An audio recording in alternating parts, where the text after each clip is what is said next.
Merhaba arkadaşlar, örgü kanalıma hoş geldiniz.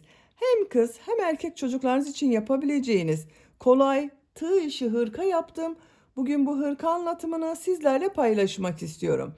Ben hırkayı 6-12 aylık bebek için yaptım bugün. Ama siz bu hırkayı yeni doğan bebek için yapabilirsiniz.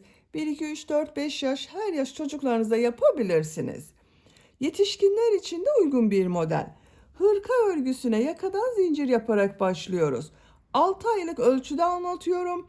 Siz bu hırkayı yeni doğan bebek için yapmak istiyorsanız bu başlama zincirini eksik de başlayabilirsiniz arkadaşlar. 8 zincir eksik başlayabilirsiniz veya benimle aynı sayıda başlayabilirsiniz. Hiçbir sakıncası yok. Bu arttırma sırasını benim yaptığımdan 2 sıra eksik yaparsanız yeni doğan bebek için olur. Bu hırkayı 3 aylık bebek için yapmak istiyorsanız zincir sayısını aynı sayıda başlayabilirsiniz. Bu arttırma sırasını benim yaptığımdan bir sıra eksik yaparsanız 3-6 ay arası bebekleriniz için olur. 1 yaş çocuk için yapmak istiyorsanız benimle aynı sayıda başlayabilirsiniz arkadaşlar. Bu arttırma sırasını benim yaptığımdan bir sıra fazla yaparsanız 1-2 yaş arası çocuklarınız için olur. Daha büyük çocuk için yapmak istiyorsanız 8-10 zincir fazla başlayabilirsiniz.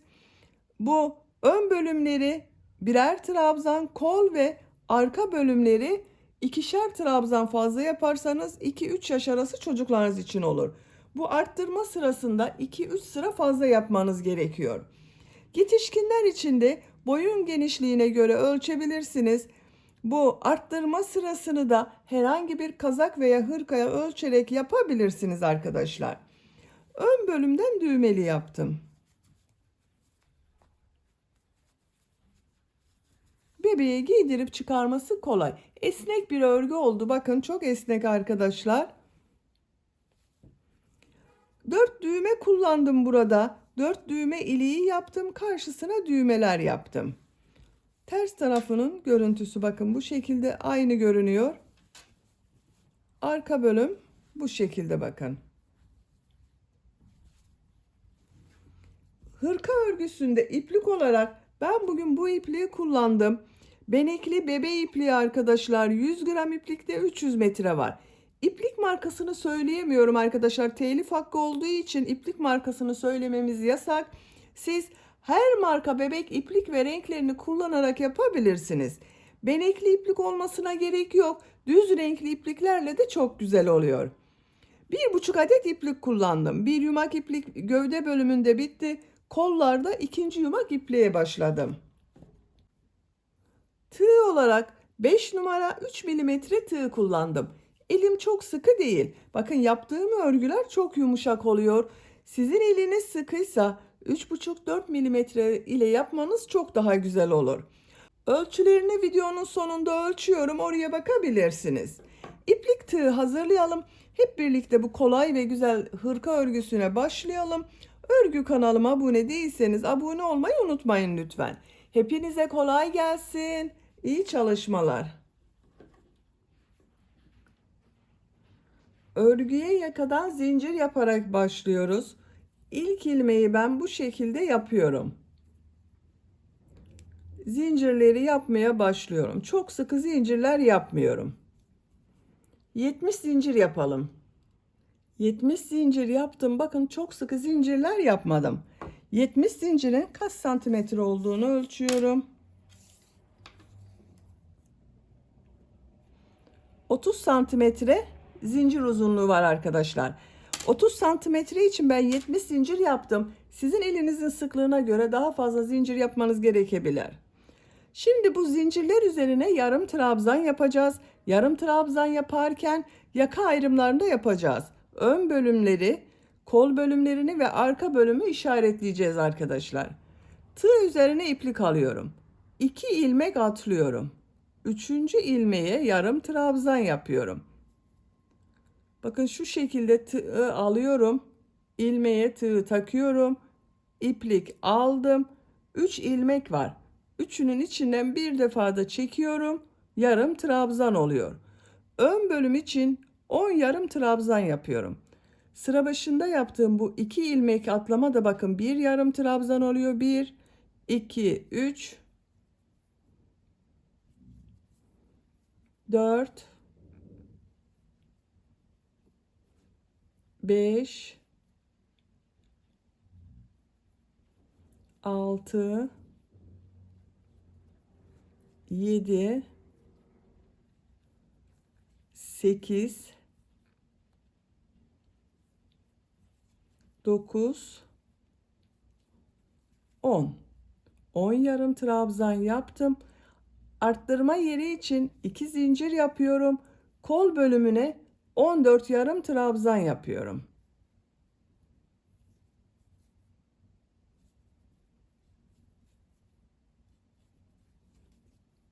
...14 yarım trabzanı yapalım. Kol bölümü için buraya bakın 14 yarım trabzan yaptım. 2 zincir yapıyorum arttırma yeri için. Arka bölüm için 20 yarım trabzan yapıyorum.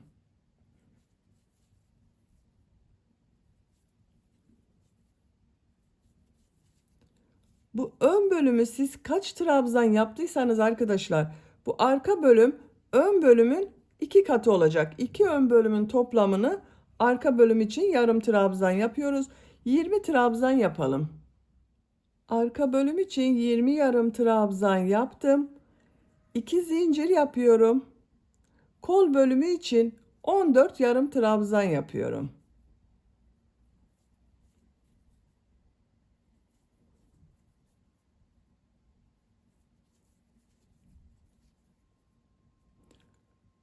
...14 yarım trabzanı yapalım.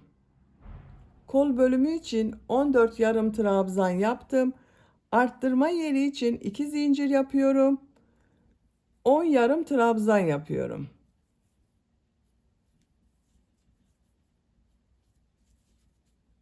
On yarım trabzanı yapalım.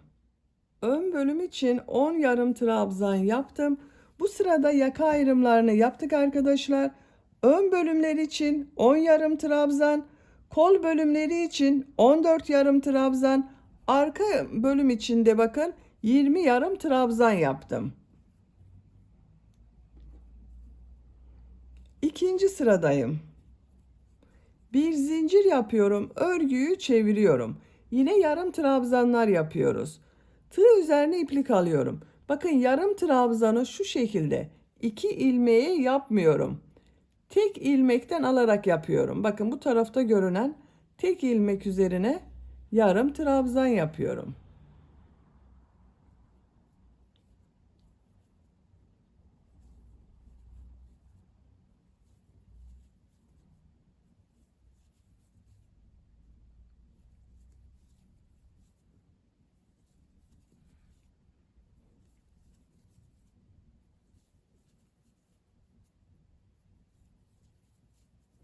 Bakın 2, 4, 6, 8, 10 yarım trabzan yaptım. Arttırma yerine bir yarım trabzan, 2 zincir, bir yarım trabzan yapıyorum.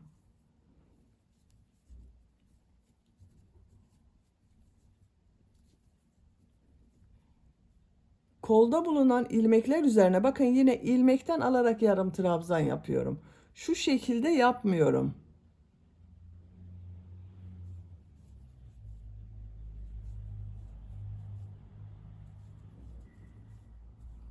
Arttırma yerine kadar devam edelim. Arttırma yerine kadar kol bölümünde yarım trabzan yaptım.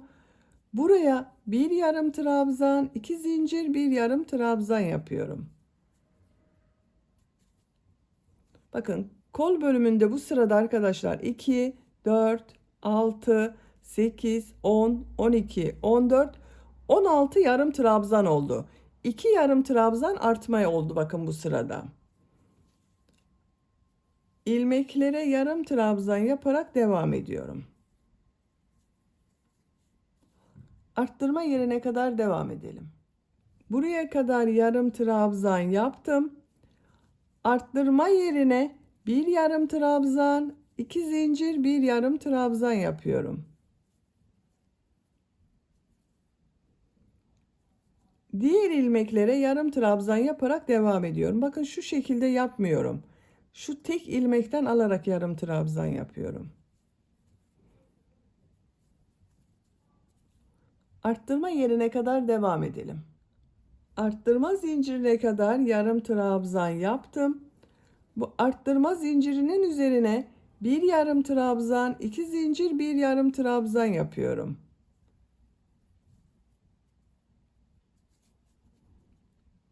Diğer ilmeklere yarım trabzan yaparak devam ediyorum. Bakın ilmekten alarak yarım trabzan yapıyorum.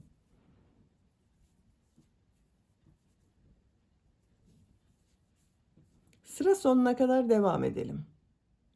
Sıra sonuna kadar tamamladım.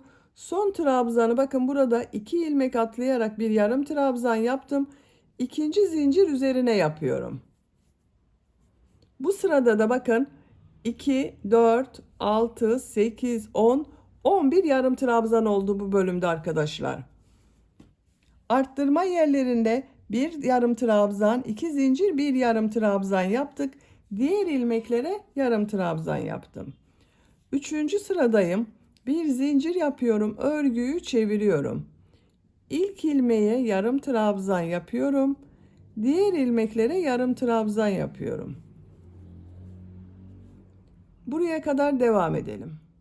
Arttırma yapacağım yere kadar yarım trabzan yaptım. Tığ üzerine iplik alıyorum. Buraya bir yarım trabzan, iki zincir, bir yarım trabzan yapıyorum. Diğer ilmeklere yarım trabzan yaparak devam ediyorum.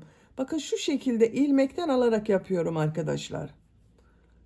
İki ilmekten yapmıyorum. Tek ilmekten alarak yarım trabzan yapıyorum. Bu arttırma yerlerinde bir yarım trabzan, iki zincir, bir yarım trabzan yapalım. Sıra sonuna kadar devam edelim. Sıra sonuna kadar tamamladım. Son ilmeği bakın şu iki ilmek üzerine birlikte alarak yapıyorum. Yine yarım trabzan yaptım. Bu sırada bu 4 yerde bir trabzan, yarım trabzan, iki zincir, bir yarım trabzan şeklinde arttırma yaptım. Roba görüntüsü bu şekilde oldu bakın. Robanın örgüsü bu şekilde devam edecek arkadaşlar. Bu arttırma yerlerinde bir yarım trabzan, iki zincir, bir yarım trabzan yapacağız. Bakın bütün arttırma yerlerinde diğer ilmeklere yarım trabzan yapacağız. Yapacak olduğunuz çocuğun büyüklüğüne göre bu 4 yerden arttırmalar yaparak roba örgüsüne devam edelim. Yaka arttırma sırasını yapacağım ölçüye göre ben tamamladım. 1, 2, 3, 4, 5, 6, 7, 8, 9, 10, 11, 12, 13, 14 sıra yaptım. 15. sıradayım. 15. sıradan itibaren artık kol bölümünü gövde bölümünden ayırıyorum. Santimetre olarak ölçüyorum. 10 santimetre bakın yaka yüksekliği var arkadaşlar. Siz bunu bir beden büyük yapmak istiyorsanız bir sıra daha arttırma devam edebilirsiniz. Küçük yapmak istiyorsanız da bir veya iki sıra önce bitirebilirsiniz. Bir zincir yapıyorum. Örgüyü çeviriyorum. İlmekten alarak yarım trabzan yapıyorum.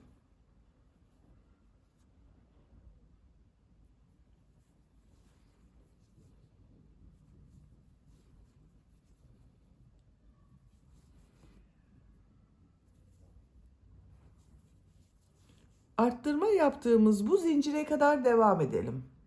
Arttırma yaptığım zincire kadar yarım trabzan tamamladım. Bu zincir üzerine bu sırada bakın 2 yarım trabzan yapıyorum. Kol altı için bir zincir yapıyorum. Tığ üzerine iplik alıyorum. Kolda bulunan bütün ilmekleri atlıyorum. Bu arttırma zinciri üzerine 2 yarım trabzan yapıyorum. Diğer trabzanları bakın ilmeklerden alarak devam ediyorum.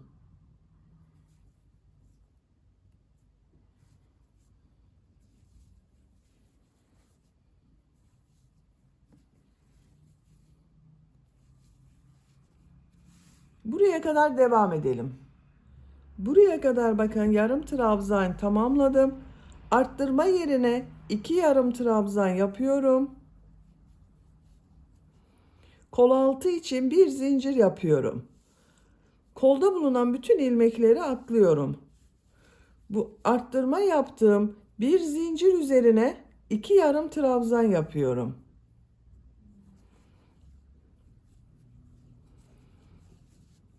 Diğer trabzanları bakın ilmekten alarak yarım trabzan yapıyorum.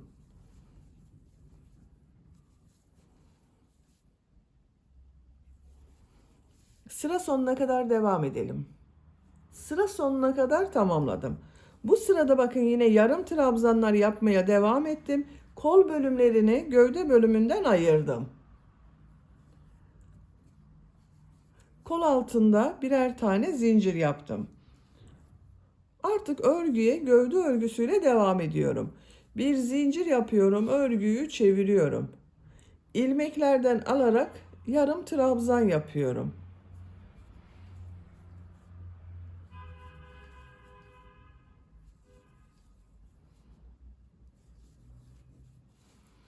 Buraya kadar devam edelim. Kol altına kadar yarım trabzan tamamladım. Bu kol altında bakın bir zincir yaptım. Bu zincir üzerine 2 yarım trabzan yapıyorum.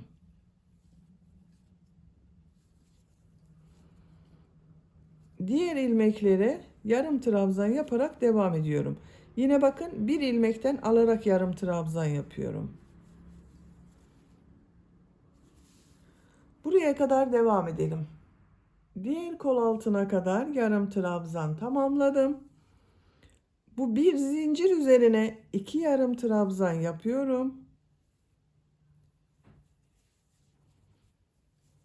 Diğer ilmeklere yarım trabzan yaparak devam ediyorum. Sıra sonuna kadar devam edelim. Sıra sonuna kadar tamamladım. Bir zincir yapıyorum, örgüyü çeviriyorum. İlmeklerden alarak yarım trabzan yapıyorum.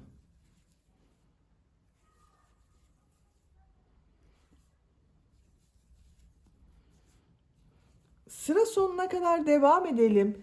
Bir zincir yapıp örgüyü çevirelim. Bu şekilde gövde örgüsüne devam ediyoruz arkadaşlar. Bakın, görüntüsü bu şekilde oldu. Yapacak olduğunuz çocuğun büyüklüğüne göre bu sıraları tekrarlayarak gövdenin örgüsünü tamamlayalım. Gövde örgüsünü 21 sıra olarak tamamladım. Bakın kol altından sayıyorum.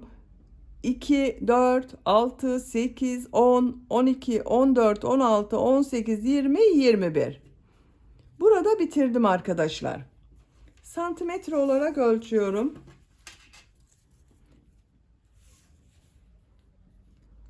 18 santimetre yükseklik var. Siz biraz uzun olsun istiyorsanız 1-2 sıra devam edebilirsiniz. Ben burada bitirdim. Şimdi son sıra olarak bu trabzanları yapacağız arkadaşlar. Bir düz bir ters trabzan yapacağız. 2 zincir yapıyorum.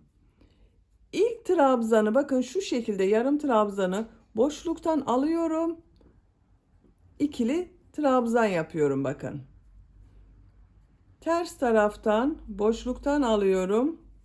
Trabzan yapıyorum. Şu şekilde düz taraftan boşluktan alıp trabzan yapıyorum.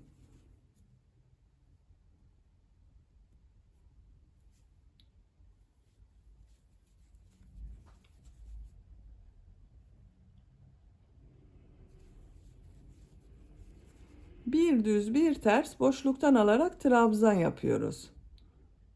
Sıra sonuna kadar devam edelim. Sıra sonuna kadar tamamladım. Trabzanları bir düz bir ters boşluktan aldım, trabzan yaptım.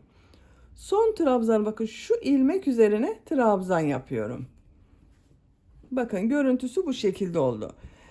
Burada ben bitiriyorum arkadaşlar. Siz tercihinize göre bir sıra daha bir düz bir ters boşluktan alıp trabzan yapabilirsiniz.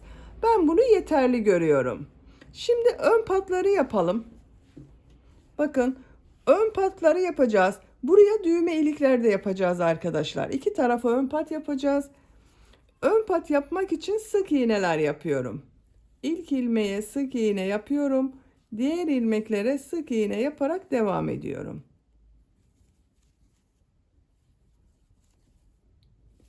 Yaka başlangıcına kadar devam edelim. Sıra sonuna kadar sık iğne yaparak tamamladım. Bir sıra daha sık iğne yapacağız. Sık iğneyi yapmadan önce buraya düğme ilikleri yapacağız arkadaşlar. İşaret yapıyorum. İlk düğme iliğini bakın buraya. Siz tercihinize göre istediğiniz kadar düğme iliği işareti yapabilirsiniz. İkinciyi bakın buraya yapıyorum.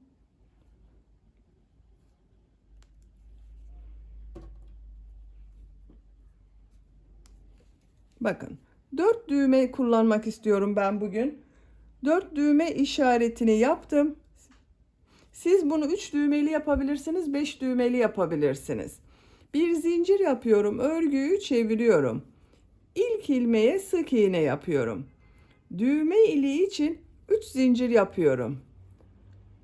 2 ilmek atlıyorum, sık iğne yapıyorum. Diğer ilmeklere sık iğne yaparak devam ediyorum. Bakın sayalım. 2 3 4 5 6 7 8 8 sık iğne yaptım. Düğme iliği için 3 zincir yapıyorum. 2 ilmek atlıyorum. 8 sık iğne yapıyorum. Düğme ile işaret yaptığımız yere kadar devam edelim. İşaret yaptığım yere kadar 8 sık iğne yaptım. Düğme iliği için 3 zincir yapıyorum. 2 ilmek atlıyorum, sık iğne yapıyorum. Diğer düğme iliği yapacağımız yere kadar 8 sık iğne yapalım. 8 sık iğne yaptım. 3 zincir yapıyorum. 2 ilmek atlıyorum, sık iğne yapıyorum. Bakın son düğme iliğini yaptım. Sıra sonuna kadar devam edelim. Sıra sonuna kadar tamamladım. Bu sırada bakın düğme ilikleri yaptım. 1, 2, 3, 4 düğme iliği yaptım. Bir zincir yapıyorum. Örgüyü çeviriyorum. Son sıra olarak yarım trabzan yapıyorum. İlk ilmeğe yarım trabzan yapıyorum. Diğer ilmeklere yarım trabzan yaparak devam ediyorum.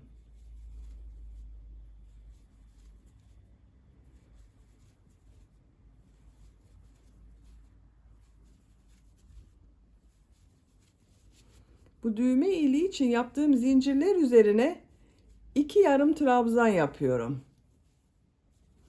Diğer ilmeklere bir yarım trabzan yapıyorum. Sıra sonuna kadar devam edelim. Düğme iliklerinin üzerine de trabzan yapmayı unutmayalım. Sıra sonuna kadar tamamladım. Son ilmeğe de yarım trabzan yaptım. Bakın düğme ilikleri daha belirgin oldu. Şimdi yaka örgüsünü yapalım.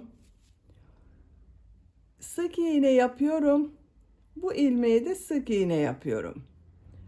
Tığ üzerine iplik alıyorum. Yakada bakın burada gördüğüm trabzanları bir düz bir ters boşluktan alıp trabzan yapıyorum. Şu ilk ilmeği bakın boşluktan alıyorum. Trabzan yapıyorum. Diğer trabzanı ters taraftan boşluktan alıp trabzan yapıyorum. Bir düz bir ters boşluktan alarak trabzan yapıyoruz.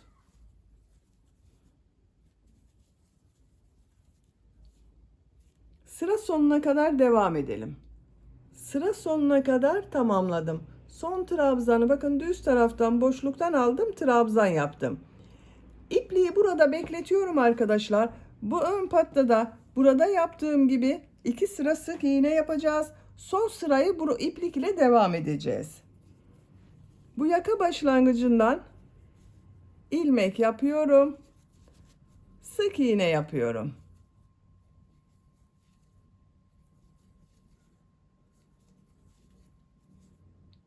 Sıra sonuna kadar devam edelim. Sıra sonuna kadar sık iğne yaparak tamamladım.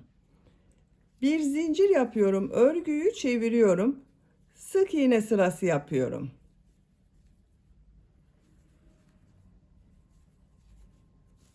Yaka başlangıcına kadar devam edelim. Sık iğne yaparak sıra sonuna kadar tamamladım. İpliği kesiyorum.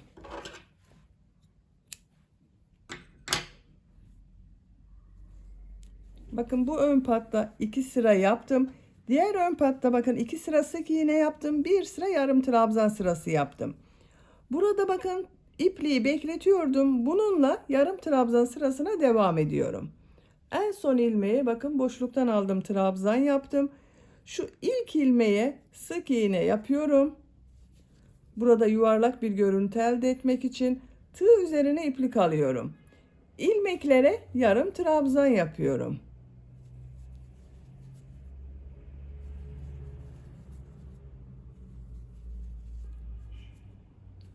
Sıra sonuna kadar devam edelim. Sıra sonuna kadar tamamladım. Bakın bir sıra yarım trabzan yaptım. İpliği kesiyorum.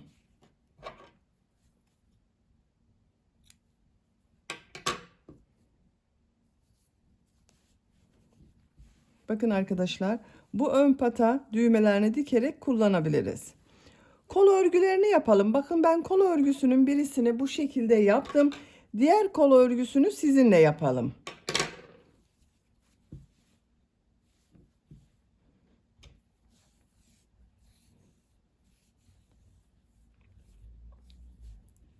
Kol altından başlıyorum. Bakın bu ilmekten ipliği bağlıyorum.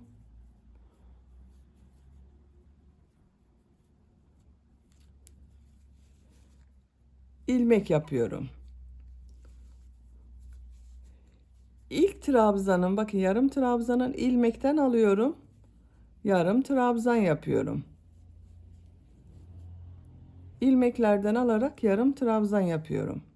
Sıra sonuna kadar devam edelim. Sıra sonuna kadar tamamladım. Kol altında yaptığım ilmek ile ilmek kaydırma yaparak birleştiriyorum. Bir zincir yapıyorum. Bakın örgüyü çeviriyorum. Yine ilmeklerden alarak yarım trabzan yapıyorum.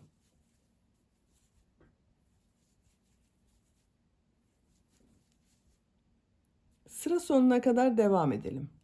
Sıra sonuna kadar tamamladım. İlk yaptığım bakın şu ilmek ile şu şekilde ilmek kaydırma yaparak birleştiriyorum. Bir zincir yapıyorum, örgüyü çeviriyorum.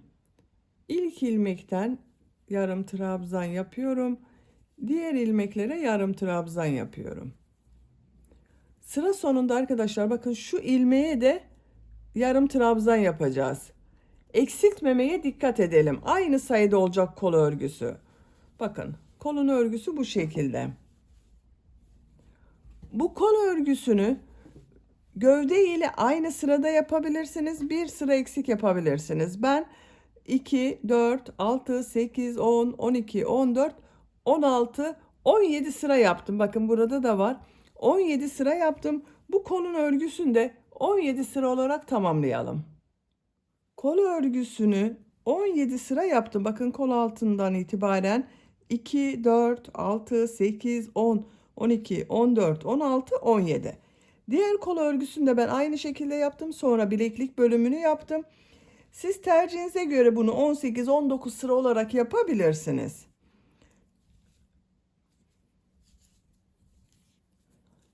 İki zincir yapıyorum. Bu kol ucunu biraz dar yaptım arkadaşlar. Bakın arada kesmeler yapacağız. İlk trabzan düz taraftan boşluktan alıyorum, trabzan yapıyorum. Ters taraftan boşluktan alıyorum, trabzan yapıyorum. Kesme yapmak için bakın ters taraftan şu iki trabzanı boşluktan alıyorum. Birlikte ters trabzan yapıyorum bakın.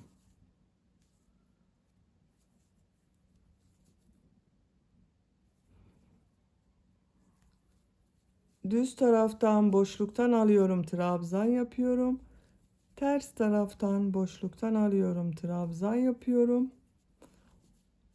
Bakın tekrar kesme yapıyoruz. Şu iki trabzanı birlikte ters taraftan boşluktan alıyorum. İkili trabzan yapıyorum. 3 trabzanı bir düz bir ters boşluktan alıp trabzan yapıyoruz. Sonra 2 trabzanı örgünün ters tarafından boşluktan alarak kesme yapıyoruz. Sıra sonuna kadar devam edelim. Sıra sonuna kadar tamamladım. Son trabzan, düz taraftan boşluktan aldım, trabzan yaptım. İlk ilmek ile ilmek kaydırma yaparak birleştiriyorum. Sıra başında yaptığım 2 zincir ters tarafta görünen trabzan oldu. 2 zincir yapıyorum. Bu sırada bu trabzanları nasıl görüyorsam o yönde boşluktan alıp trabzan yapıyorum. Düz görüyorum, düz taraftan boşluktan alıp trabzan yapıyorum.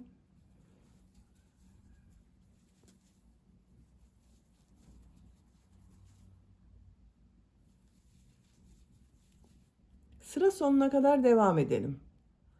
Sıra sonuna kadar tamamladım. İlk ilmek ile ilmek kaydırma yaparak birleştiriyorum. İpliği kesiyorum.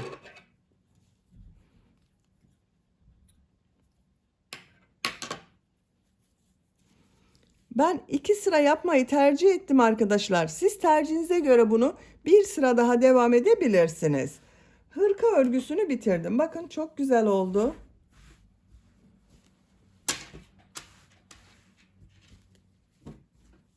Ters tarafının görüntüsü bu şekilde. Esnek bir hırka oldu arkadaşlar. Bakın örgü tekniğiyle esnek oldu.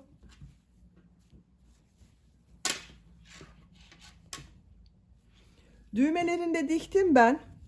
Düğme iliklerinin tam karşısına bakın 4 düğmeyi diktim. Bitmiş olarak ölçülerini söylüyorum. Kol altının buradan gövde genişliğini ölçüyorum. 26 santimetre. Kol yüksekliğini ölçüyorum. 16 santimetre. Kol altından gövde yüksekliğini ölçüyorum. 19 santimetre. Omuzdan tam yükseklik 30 santimetre. Ben 6-12 ay arası bebek için yaptım. Çok güzel oldu. Beni dinlediğiniz ve izlediğiniz için hepinize çok teşekkür ederim. Örgü kanalıma abone değilseniz abone olmayı unutmayın lütfen. Sizlerle yeni örgülerde görüşmek dileğiyle. Hoşça kalın, sevgiyle kalın.